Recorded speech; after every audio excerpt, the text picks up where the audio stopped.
Publik kembali digegerkan. Baru saja menghirup udara bebas usai penangguhan penahanannya dikabulkan, Roy Suryo dan Dr. Tifa langsung melempar sinyal perang terbuka. Bukannya ciut atau mengambil langkah damai, kedua tokoh vokal ini justru secara mengejutkan mengaku telah menyiapkan sebuah kejutan besar, bahkan dinilai mengerikan, yang siap mereka bongkar habis-habisan di hadapan majelis hakim untuk menyerang balik pihak Jokowi. Di sisi lain, kubu Presiden Jokowi yang diwakili kuasa hukumnya, Rifai Kusumanegara, langsung mencium adanya kejanggalan di balik pembebasan ini dan menegaskan tidak akan mundur selangkah pun di meja hijau. Lantas, kejutan maut apa yang sedang direncanakan di ruang sidang nanti? Dan bagaimana babak baru perseteruan panas yang menolak jalur damai ini? Ini dia, 5 fakta gegar di balik bebasnya Roy Suryo dan Dr. Tifa yang siap guncang persidangan.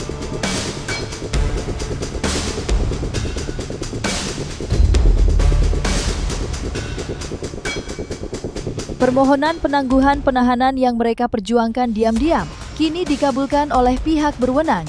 Reaksi tak terduga pun langsung terpancar dari wajah keduanya saat melangkah keluar dari ruang tahanan. Tanpa rasa takut, tanpa raut wajah penyesalan, Roy Suryo dan Dr. Tifa menyambut kebebasan ini dengan senyum lebar dan kepala tegak. Namun jangan salah, kebebasan ini bukanlah akhir dari segalanya. Di balik senyuman lepas mereka, tersimpan sebuah sinyal bahwa babak baru pertarungan hukum yang jauh lebih panas baru saja dimulai.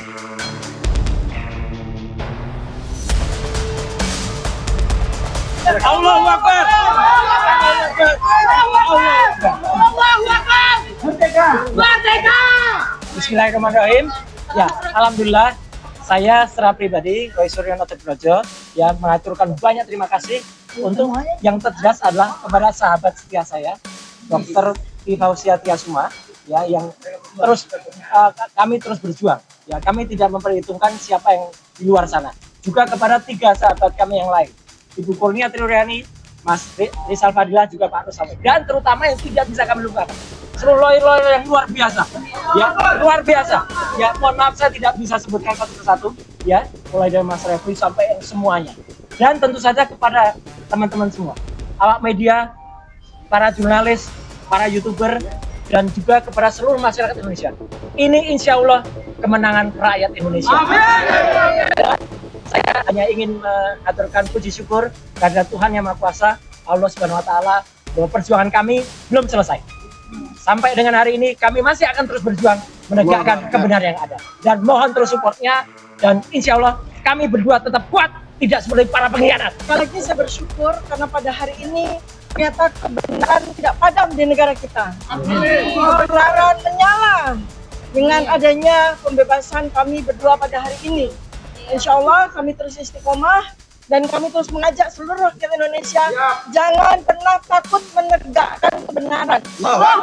Dan kepada para ilmuwan, kepada para peneliti, ini adalah saatnya kita bicara tentang kebenaran. Kita dukung kebaikan bagi negara ini dengan semua ilmu yang kita miliki. Jangan pernah takut untuk bicara tentang kebenaran.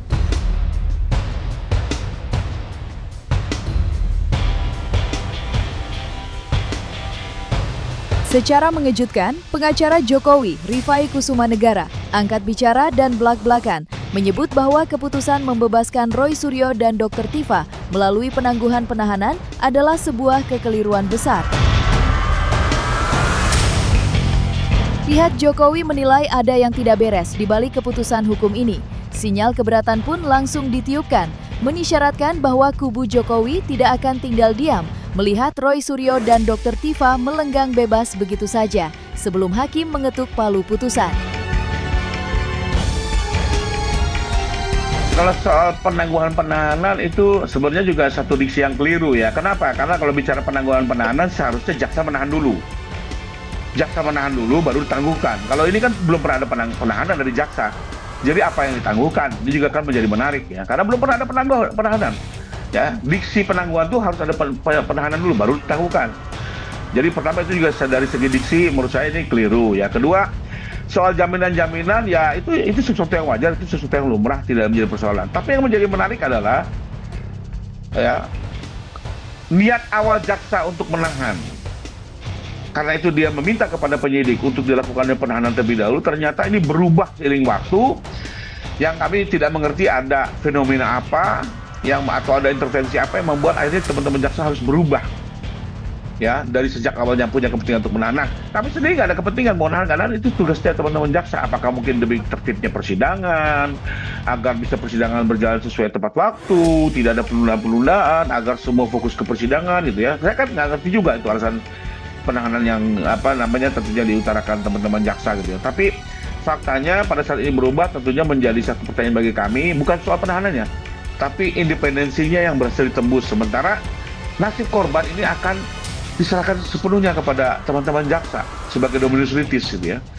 Nah, kalau ini kedepannya nanti terus diintervensi dalam pembuktian, dalam penuntutan, ya susah ya. Dan ini kan menurut saya sangat mengkhawatirkan kalau kondisi itu terjadi ya. Karena kedepannya ini kan jaksa-jaksa juga merepresentasikan kepentingan seluruh korban tindak pidana di Indonesia. Tapi kalau seluruh korban tindak pidana bisa diintervensi demikian rupa, kan menurut saya sudah di luar dari tugas utamanya gitu ya. Ini yang betul-betul menjadi perhatian. Semoga analisa kami ini semua keliru ya. Ini lebih kepada dinamika lapangan, itu yang kami harapkan. Tapi kami tidak mau lagi flashback ke belakang. Kedepannya yang kami ingin dipastikan bahwa perkara ini bisa berjalan benar dan tetap mengutamakan kepentingan korban, karena menurut saya itulah tugas jaksa ya. Karena setelah dia menyatakan pada sesuatu, harusnya dia sudah yakin dengan seluruh pembuktian yang ada, sudah tahu bahwa misi pekerjaannya dia adalah untuk memperjuangkan kebenaran, untuk mewujudkan keadilan bagi korban. Karena kalau dari awal teman-teman jaksa ragu, kan harusnya dikembalikan berkas, kalau perlu bahkan diberikan petunjuk untuk dihentikan gitu ya. Nah, ini ya saja yang kami harapkan ke depannya, mudah-mudahan tidak ada lagi terjadi fenomena-fenomena yang membuat kekhawatiran bagi saksi korban. Demikian. Selama ini belum ya, jadi kami juga baru menginformasikan melalui ajudan ya, tapi kebetulan juga ajudan ini kan sedang ada di kota lain ya. Tapi kembali lagi ya kami hanya bisa kembali lagi memohonkan keadilan ya. Bagaimanapun beliau kan sudah menjadi warga negara biasa ya. Kami berharap mudah-mudahan paling tidak harapan kami ini masih didengar oleh para penguasa hukum di Republik ini ya. Setidaknya rasa keadilan bagi saksi korban, terutama dalam hal ini Pak Jokowi, juga masih bisa direpresentasikan oleh teman-teman jaksa. Demikian.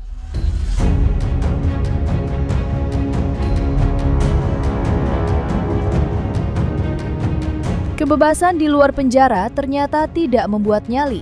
Roy Suryo dan Dr. Tifa menciut sedikit pun. Justru sebaliknya, sebuah rencana besar tengah digodok secara matang. Dari balik layar, mereka secara terang-terangan mengaku telah menyiapkan sebuah strategi rahasia, sebuah kejutan mengerikan yang sengaja disimpan rapat-rapat untuk diledakkan langsung di ruang sidang nanti. Bukan sekadar gertakan sambal, kejutan maut ini diklaim bakal dibuka secara gamblang di hadapan majelis hakim untuk memojokkan posisi Jokowi. Publik kini bertanya-tanya, dokumen atau bukti rahasia apa yang sebenarnya mereka pegang? Ya, semua kita doa, kita perkuat bukti-bukti, dan bukti-bukti yang masih keluar itu baru kecil. Masih banyak kejutan, surprise yang nanti akan juga keluar pada saat sidang. Ya, kalau nggak sidang malah rugi. Oh iya. Kalau nggak sidang rugi. Iya. Harus sidang. Ada bukti. Dan kami tadi di dalam sempat juga diperlihatkan beberapa barang bukti, dan itu membuat kami tersenyum dengan itu semua. Tidak ada yang berkurang sedikit pun. Saya tetap akan mengutamakan apa yang disebut kebenaran itu adalah benar. Yang benar tetap benar, yang salah tetap salah. Ya, tapi insya Allah kita juga akan memberikan waktu juga kepada para kuasa hukum juga, ya, di bawah pemerintahan Pak Refli, atau juga Mas Kosin, atau juga Pak Petrus, atau juga Pak Al-Katiri kalau di sisi Bu Tifa, ya, semua punya kesempatan yang baik untuk membantu menyuarakan hal ini. Tapi podcast silakan hidup terus, silakan dapatkan nikmat dari Tuhan Yang Maha Kuasa, dari Allah Subhanahu Wa Taala. Karena dengan melalui podcast juga, tentu juga media mainstream ya, kita bisa menyuarakan kebenaran yang seharusnya itu disuarakan.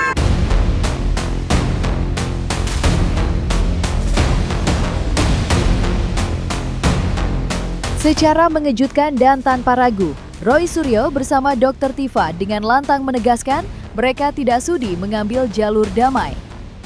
Pintu restoratif justice atau penyelesaian di luar pengadilan telah ditutup, rapat-rapat, dikunci, dan dihancurkan.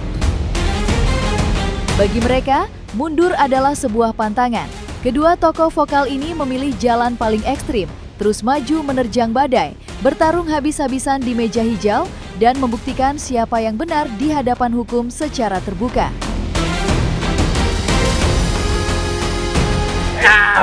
RC itu Roy Suryo. Ya, jadi nggak ada yang namanya RC. Tadi ada pertanyaan di sana, apakah pengajuan RC? Tidak. Berarti ditolak ya Mas? Ya? Ditolak. Ya, karena saya tidak bisa saya tidak bisa mengerti kenapa teman-teman ada yang sampai nggak kuat terus minta RC. Tapi saya, Dr. Tifa, tidak sekali lagi untuk RC. Ya, karena yang benar harus tetap dikatakan benar. Dan kami percaya penuh dengan para kuasa hukum kami, ya Pak Yasena, dan teman-teman HAM, dan juga teman-teman Pak Katiri yang juga dari PPDP. Seperti itu kita tetap sesuai dengan tegaknya hukum ya. Kita tahu tadi ada beberapa juga klausul dan poin-poin yang kita sepakati bersama dengan kejaksaan ya, dan itu yang akan kita ikuti karena semua klausul, semua poin-poin itu tidak ada yang membuat kita rugi, tidak, tapi justru itu adalah tanda bahwa law enforcement ya atau hukum benar-benar tegak di negara kita. Jadi kami juga diharapkan untuk juga kooperatif ya. Teman-teman juga kita harapkan juga sama ya. Artinya kita di hari ini bukti bahwa kita tidak boleh patah semangat. Hukum masih tegak di negara ini. Maka kita jaga dengan baik. Jadi proses hukum yang nanti akan kami berdua jalani akan kami jalani dengan baik.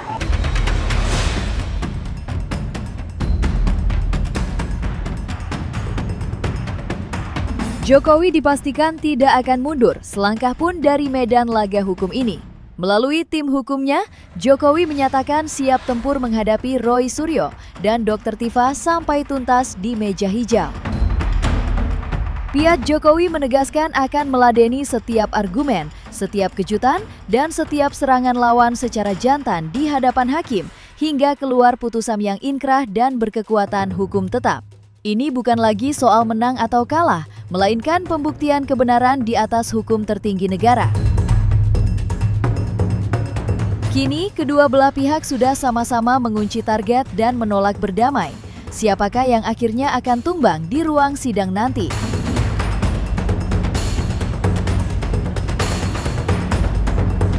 Buat kami satu, apa yang sudah terjadi kita tidak mungkin lagi mundur, ya. Dan kembali lagi loh ya, kami juga tidak mau intensinya adalah terkait penahanan. Buat kami nggak ada intensi soal penahanan. Cuma yang kami khawatirkan adalah independensi jaksa berhasil ditembus. Ya, apalagi nasib korban itu berada sepenuhnya di tangan jaksa. Ya, bayangkan kalau bagaimanapun Pak Jokowi hari ini warga negara biasa, tapi orang yang pernah berkeringat untuk bangsa ini selama 10 tahun. Untuk perkaranya saja ternyata bisa ditembus sedemikian rupa, bagaimana untuk rakyat pada umumnya gitu ya. Sementara hal ini kan pihak kejaksaan memiliki tanggung jawab sebagai dominus litis. Yang ini kan tentunya juga sangat menentukan terkait nasib penegakan hukum di Indonesia ini gitu. Pasti kita pengen ekspresinya. Mengedepankan estetika disampaikan. Jelas tadi mendengarkan.